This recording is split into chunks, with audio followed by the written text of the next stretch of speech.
Hello friends.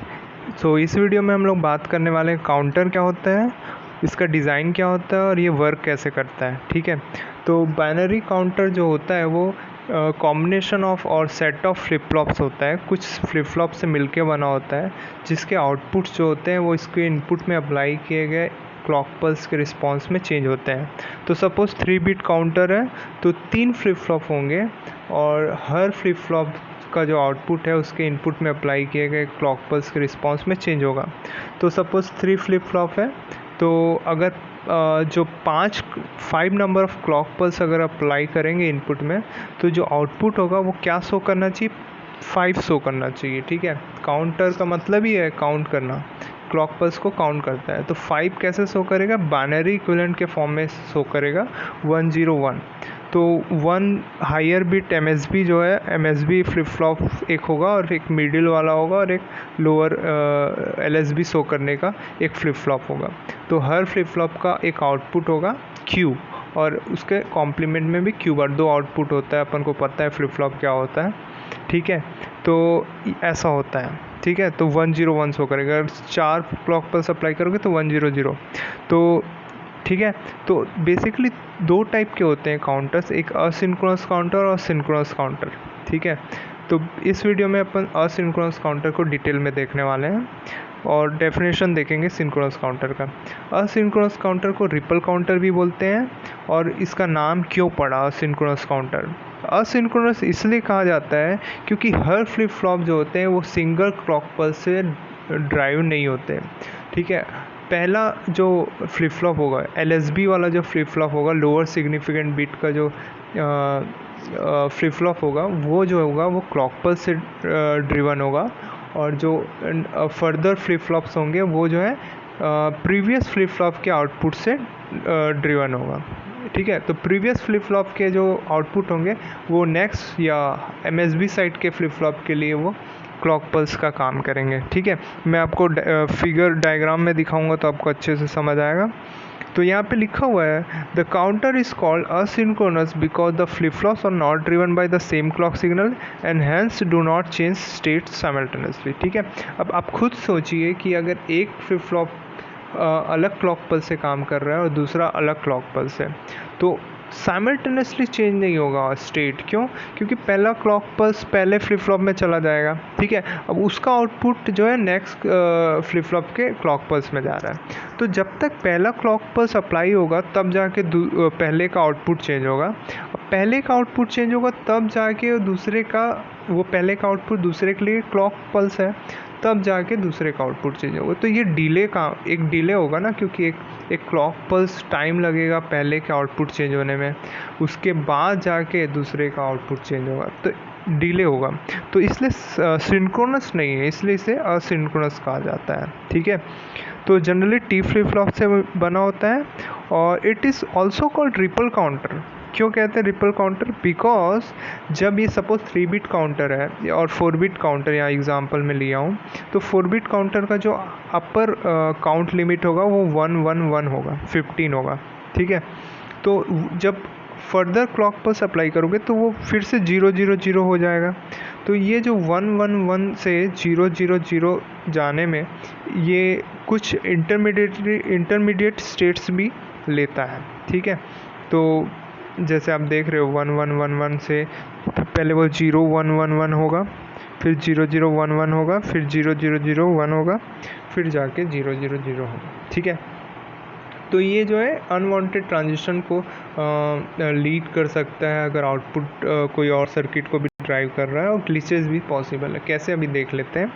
अभी एक definition देख लेते हैं सिंक्रोनस काउंटर क्या होता है। ठीक है, असिंक्रोनस देख लिए। क्यों असिंक्रोनस इसलिए कहा जाता है क्योंकि सभी flip flop same clock pulse से ड्रिवन नहीं होते, दैट्स वाई सभी के स्टेट्स साइमल्टेनियस चेंज नहीं होते, सिंक्रोनस नहीं होता, इसलिए असिंक्रोनस कहा जाता है। सिंक्रोनस काउंटर किसे कहते हैं? जिसके सभी फ्लिप फ्लॉप्स एक ही क्लॉक पल्स से ड्रिवन होते हैं, उसे सिंक्रोनस काउंटर कहा जाता है। ठीक है, और वही लिखा है कि all the flip flops change state simultaneously in synchronism with the clock pulse. ठीक है, सो कोई ग्लिचेस नहीं होता और फास्टर होता है, क्योंकि सभी एक क्लॉक पल्स से अप्लाई कर रहे हैं, सभी एक साथ स्टेट चेंज कर रहे हैं, इसलिए फास्टर होता है, लेकिन हार्डवेयर कॉम्प्लेक्स होता है। असिंक्रोनस का जो हार्डवेयर है वो सिंपलर होता है compare to synchronous counter. Okay, और इसको FSM से डिज़ाइन कर सकते हैं। फाइनाइट स्टेट मशीन अपन आने वाले वीडियोज़ में देखेंगे। Design of four bit ripple counter. Ripple counter आपको पता है किसे कहते हैं? असिंक्रोनस काउंटर को ही रिपल काउंटर कहते हैं, ठीक है, जिसमें सभी फ्लिप फ्लॉप एक क्लॉक पल्स से ड्रिवन नहीं होते, अलग अलग क्लॉक पल्स से ड्रिवन होते हैं। तो अप काउंटर भी होता है, डाउन काउंटर भी होता है। यहाँ अप काउंटर अपन पहले देख लेते हैं। अप काउंटर मतलब 0, अगर 4-बिट है तो 0 से स्टार्ट होगा 1 2 3 अप टू 15, ठीक है। इसका बाइनरी इक्विवेलेंट भी यहाँ पे दिया हुआ है। अभी आप देखोगे, आप अगर देखोगे तो नेक्स्ट स्टेट में जाने के लिए अभी आप देखो कि सपोज देखिए 1 से 2 आने के लिए क्या हो रहा है, जब भी आप नोटिस करेंगे जब भी LSB साइड का बिट 1 से 0 हो रहा है, ठीक है, 1 से 0 हो रहा है, तो जाके नेक्स्ट बिट 0 से 1 हो रहा है, ठीक है। नोटिस किया आपने? अगला भी देख लो, आप अगला भी देख लो।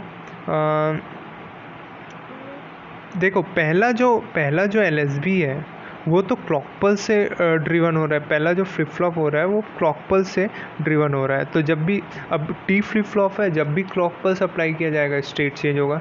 तो हमेशा अल्टरनेट पोजीशन में 0 1 0 1 0 1 हो रहा है, कोई दिक्कत नहीं, ये तो होगा ही। लेकिन अगला जो बिट है वो पहले वाले फ्लिप फ्लॉप से के आउटपुट से ड्राइव हो रहा है। तो जब भी पहला LSB का फ्लिप फ्लॉप का आउटपुट 1 से 0 हो रहा है, अगला फ्लिप फ्लॉप का आउटपुट 0 से 1 मतलब चेंज हो रहा है, ठीक है। अब आप फिर से देखिए यहाँ पे 3 से 4 में फिर से 1 से 0 हो रहा है, तो अगला आउटपुट 1 से 0 हो रहा है, ठीक है। ये हो गया सेकंड फ्लिप फ्लॉप की बात। अगर थर्ड फ्लिप फ्लॉप भी देखोगे, जब भी सेकंड फ्लिप फ्लॉप का जो आउटपुट है 1 से 0 हो रहा है, तो अगले फ्लिप फ्लॉप का आउटपुट या तीसरे फ्लिप फ्लॉप का आउटपुट 0 से 1 हो रहा है या चेंज हो रहा है। तो आप देखोगे हमेशा 1 से 0 हो रहा है तो अगला आउटपुट चेंज हो रहा है, मतलब 1 से 0 मतलब निगेटिव एज ट्रिगर। ओके, तो ये इसे डिज़ाइन करने के लिए अपन एक negative edge trigger flip flop का यूज़ कर सकते हैं, ठीक है। इतना तो अपन को समझ आ गया। यहाँ पे वही लिखा हुआ है, during counting whenever a bit position changes from 1 to 0 the next higher bit position changes state. तो लोअर बिट कौन सा है? ये इस साइड का लोअर बिट है, और हायर बिट अगर इधर साइड जाते जाओगे तो वो हायर बिट होता जाएगा, ठीक है। यहाँ पे वही मैं एक्सप्लेन किया हूँ, ठीक है। उसके बाद यहाँ पे एक और चीज़ लिखा हूँ कि this features can be directly implemented using T flip flop with negative edge trigger clock, ठीक है, negative edge trigger clock. Okay, तो अच्छा इसको मैं थोड़ा उल्टा लिखा हूँ, लोअर सिग्निफिकेंट बिट को LSB को लेफ़्ट में लिखा हूँ, ठीक है। लेकिन जब आप बाइनरी इक्विवेलेंट लिखते हो तो वो राइट में होता है, ठीक है। Q0 Q1 Q2 Q3 ये आपको ध्यान रखना है, ठीक है। ये उसका सर्किट है। अब ये बबल क्या शो करता है? ये निगेटिव शो करता है, और ये एरो शो करता है कि एज ट्रिगर्ड है। ये एरो शो करता है एज ट्रिगर्ड है। अगर ये बबल नहीं होता तो पॉजिटिव एज ट्रिगर होता है, ये बबल विथ एरो है तो निगेटिव एज ट्रिगर्ड है। और ना बबल ना एरो होता तो वो क्या होता? वो होता लेवल ट्रिगर, ठीक है। ओके, सो टाइमिंग डायग्राम भी दिया है यहाँ पे। क्लॉक पल्स है ये Q0 LSB है। अब क्लॉक पल्स है तो LSB तो चेंज हो गई, तो क्योंकि सीधे क्लॉक पल्स से ड्रिवन है। LSB फ्लिप फ्लॉप जो है पहले 0 है, सपोज इनिशियल 0 0 0 था ना, तो 0 से 1 कब होगा? जब निगेटिव एज ट्रिगर क्लॉक आएगा तो 0 से 1 हुआ। फिर अगला 1 से 0 या चेंज कब होगा स्टेट? जब फिर से 1 से 0 होगा क्लॉक, ठीक है, निगेटिव एज ट्रिगर में। फिर निगेटिव एज ट्रिगर में फिर स्टेट चेंज होगा, फिर ये अल्टरनेट है, ठीक है। अब Q1 देख लो, Q1 Q0 से ड्रिवन हो रहा है, तो जब भी Q0 1 से 0 होगा तो इसका जो आउटपुट है वो चेंज होगा, तो 0 0 रहेगा। अब जब भी 1 से 0 होगा Q0, Q1 भी चेंज हो गया 0 से 1। और फिर से जो Q0 1 से 0 होगा तो Q1 भी क्या है? पहले 1 था, अभी क्या हो जाएगा? 0 हो जाएगा। तो ऐसा वैसे Q2 Q1 पे डिपेंड करेगा और Q3 Q2 पे डिपेंड करेगा, ठीक है। आई होप समझ आ रहा है आपको। अब कुछ ऑब्जर्वेशन अगर आप देखोगे, अगर फ्रीक्वेंसी आप देखोगे, क्लॉक पल्स की फ्रीक्वेंसी क्या है, सपोज एफ है, तो Q0 की फ्रीक्वेंसी क्या होगी, f/2। क्यों? क्योंकि आप देखो इसका क्लॉक पीरियड, इसका पीरियड, टाइम पीरियड क्या है Q0 का, सपोज इसका क्लॉक पीरियड कितना था, t था, तो Q0 का पीरियड कितना होगा, 2t होगा ना, क्योंकि हर 2t में अपना साइकिल वो रिपीट कर रहा है। तो फ्रीक्वेंसी क्या होगा, 1/2t, 1/t f है तो f/2। Q0 का फ्रीक्वेंसी क्या होगा, f/2। अब Q1 का देख लो, Q1 जो है वो ये t, 2t, 3t, 4t, हर 4t में रिपीट हो रहा है, तो 1/4t फ्रीक्वेंसी है, तो f/4 Q1 का फ्रीक्वेंसी होगा।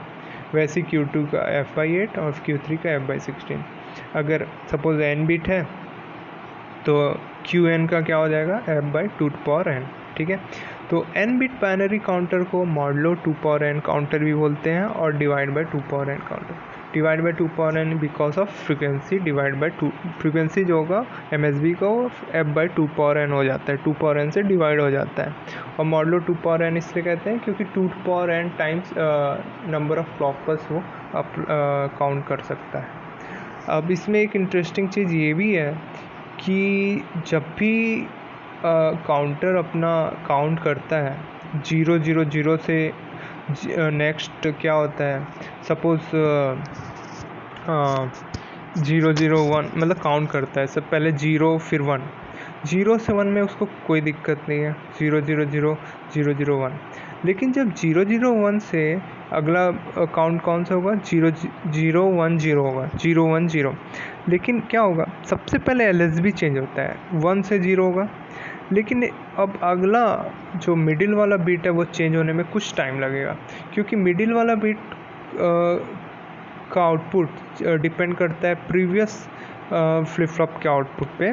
तो 1 से 0 होगा तब जाके उसका रिस्पांस अगले बीट में आएगा। ये रिस्पांस आने में कुछ डिले लगता है, क्योंकि ये 1 से 0 होगा तब जाके 0 से 1 होगा।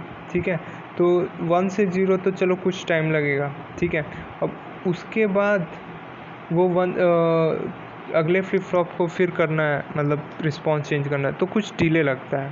तो आप ये प्रैक्टिस में देखेंगे कि टी फ्लिप फ्लॉप में कुछ डिले होता है, दैट्स वाई कुछ ट्रांजिएंट स्टेट्स होते हैं। फाइनल स्टेट में आने से पहले कुछ ट्रांजिएंट स्टेट होते हैं। तो पहले 1 से 0 होगा LSB और other flip flop as it is होंगे स्टेट्स, फिर जो है मिडिल वाला बिट वापस 1 होगा, तो ये फाइनल अपना स्टेट आएगा। अब फिर से आप क्लॉक पल्स देंगे तो ये LSB 0 से 1 होगा और ये तो एज इट इज़ 1 रहेगा और 0, ये फाइनल स्टेट है। 2 से 3 आ गया, लेकिन 3 से 4 आने के लिए 100 होना चाहिए, 100। लेकिन पहले LSB 1 से 0 होगा और other bit as it is होंगे। ठीक है, उसके बाद बीच वाला बीट 1 से 0 होगा और next higher bit as it is रहेगा। उसके बाद हायर बिट 0 से 1 होगा और ठीक है, ये हो गया फाइनल स्टेट। तो देखिए बीच के इंटरमीडिएट स्टेट्स कितने हैं, 2 स्टेट्स। उसी तरह आगे प्रोसीड होगा। ठीक है, यहाँ पे वही एक्सप्लेन किया हूँ मैं। ओके, अब जैसे अप काउंटर बना है वैसे ही डाउन काउंटर भी बन सकता है। वो 15 से स्टार्ट होगा, 14 13 12 अप टू 0। अब यहाँ पे एक चीज़ नोटिस करोगे आप, पहला जो LSB है वो तो क्लॉक पल्स के साथ चेंज होगा, 1 0 1 0 1 0, कोई दिक्कत नहीं। लेकिन फर्दर नेक्स्ट जो फ्लिप फ्लॉप है वो कब स्टेट चेंज कर रहा है, जब भी आपका LSB 0 से 1 हो रहा है तब जाके नेक्स्ट फ्लिप फ्लॉप 1 से 0 हो रहा है। तो देखो 0 से 1 हो रहा है, 0 से 1 हो रहा है तब जाके 1 0 हो रहा है। अभी यहाँ पे देखो 1 से 0 में एज इट इज़ है, फिर से 0 से 1 हुआ तब जाके स्टेट चेंज हो गया, 0 से 1 हो गया। फिर से देखो आप 0 से 1 हुआ, अगला स्टेट 1 से 0 हो गया, स्टेट चेंज कर रहा है। जब भी 0 से 1 होता है स्टेट चेंज होता है, मतलब 0 से 1 मतलब पॉजिटिव एज ट्रिगर। तो अगर आपको ये डाउन काउंटर बनाना है तो आपको क्या लगेगा, positive edge trigger T flip flop. ठीक है, या तो positive edge trigger T flip flop, या तो आपके पास negative edge trigger T flip flop है। तो उसके लिए आपको क्या करना पड़ेगा, आउटपुट पहले फ्लिप फ्लॉप का आउटपुट डायरेक्ट क्लॉक पल्स में ना दे करके, नेक्स्ट के क्लॉक पल्स में ना दे करके, पहले फ्लिप फ्लॉप का जो कॉम्प्लीमेंटेड आउटपुट होता है क्यू बार, उसको नेक्स्ट फ्लिप फ्लॉप के क्लॉक पल्स में आप दे दो तो भी काम बन जाएगा। ठीक है, ओके। यहाँ पे वही है कि if we use negative edge trigger T flip flop, we have to connect Q bar complemented output as a clock input to the next stage, और पॉजिटिव एज ट्रिगर है तो सिंपल आउटपुट Q को as a clock pulse to the next state अपन दे सकते हैं। ठीक है, उम्मीद है आपको ये लेक्चर समझ आया होगा, और अगले लेक्चर में अपन देखेंगे अभी सिंक्रोनस काउंटर। ठीक है, अगर आपको कोई डाउट हो तो प्लीज़ कमेंट में लिखिए, और फीडबैक ज़रूर दीजिए कैसा लगा, है ना। ठीक है, थैंक यू।